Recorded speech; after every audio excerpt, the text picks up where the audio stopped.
Here's a Logitech Driving Force Pro 2 steering wheel from 2005. Never worked on a steering wheel before. The accelerator wasn't working at all. It had gotten out of position.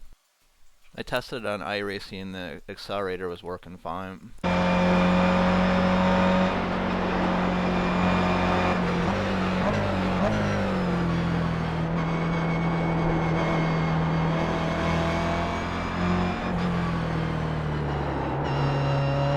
This is my Xbox Series S console. It's just like another device or computer, so nothing different than I'm doing now with laptops or anything else. Lastly, this is what a damaged Windows bootloader looks like, short for BCD. I created a new bootloader to fix.